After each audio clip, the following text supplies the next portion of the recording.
నూలు నూలులో శతాబ్దాల గౌరవం, పట్టు పరంపరకు ప్రతీక, సంప్రదాయానికి శాశ్వత చిరునామా సఖీ. శ్రీలంక వేదికగా జరుగుతున్న ట్రై సిరీస్ ఇప్పుడు అనూహ్య మలుపులు తిరుగుతోంది. భారత యువ ఓపెనర్ వైభవ్ సూర్యవంశీ ప్రవర్తన అంతర్జాతీయ క్రికెట్ ప్రపంచంలో పెద్ద చర్చకు దారితీసింది. ఆటకు పేరుగాంచిన జెంటిల్మ్యాన్ గేమ్లో క్రమశిక్షణను దాటిన ఈ ఘటన ఇప్పుడు టీమిండియాకు చిక్కులు తెచ్చిపెట్టింది. శ్రీలంక ఏ జట్టుతో జరిగిన మ్యాచ్లో ఓటమి అనంతరం వైభవ్ సూర్యవంశీ చేసిన పని భారత్కు తలవంపులు తెచ్చింది. మ్యాచ్ ముగిశాక శ్రీలంక ఆటగాళ్లు విజయోత్సవాల్లో ఉన్నప్పుడు వైభవ్ సహనం కోల్పోయి ప్రత్యర్థి ప్లేయర్ను భౌతికంగా నెట్టేశాడు. దీనికి ప్రతిచర్యగా లంక ఆటగాడు కూడా అదే విధంగా స్పందించడంతో మైదానంలో పరిస్థితి ఉద్రిక్తంగా మారింది. అంపైర్లు, తోటి ఆటగాళ్లు వెంటనే జోక్యం చేసుకుని గొడవను సద్దుమణిగేలా చేశారు. ఐసీసీ నిబంధనల ప్రకారం ప్రత్యర్థిని తాకడం, నెట్టడం తీవ్రమైన నేరం కిందకు వస్తోంది.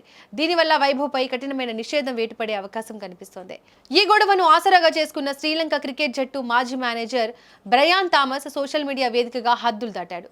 వైభవ్ ప్రవర్తనను తప్పుపట్టడం వరకు సబబే అయినా తన వ్యాఖ్యల్లో ఏకంగా భారతదేశాన్ని, మన సంస్కృతిని అవమానించేలా మాట్లాడాడు.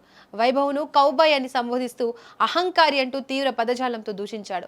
అంతటితో ఆగకుండా భారత్ పల్లెటూరి పెంపకంలో సంస్కారం, చదువు తక్కువంటూ దారుణమైన వ్యాఖ్యలు చేశాడు.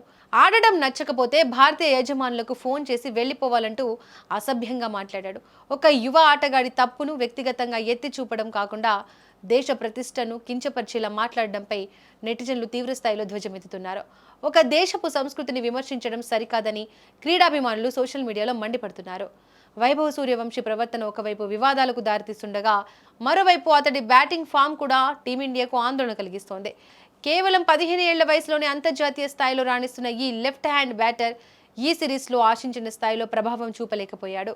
ఆడిన 3 మ్యాచ్ల్లోనూ చెప్పుకోదగ్గ ప్రదర్శన లేదు. తొలి మ్యాచ్లో 14 పరుగులు, రెండో మ్యాచ్లో 44 పరుగులు, మూడో మ్యాచ్లో కేవలం 21 పరుగులకే వెనుదిరిగాడు.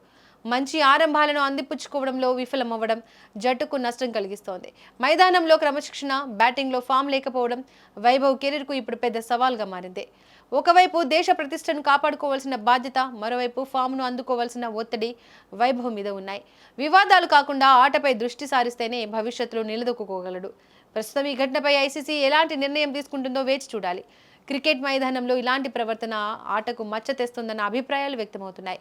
భారత యువ క్రికెటర్లు క్రమశిక్షణతో వ్యవహరించాలని, మైదానంలో జెంటిల్మెన్ స్పిరిట్ను కాపాడుకోవాలని నిపుణులు సూచిస్తున్నారు. ఏది ఏమైనా వైభవ్ సూర్యవంశీ వివాదం ఇప్పుడు క్రీడా లోకంలో హాట్ టాపిక్ అయింది.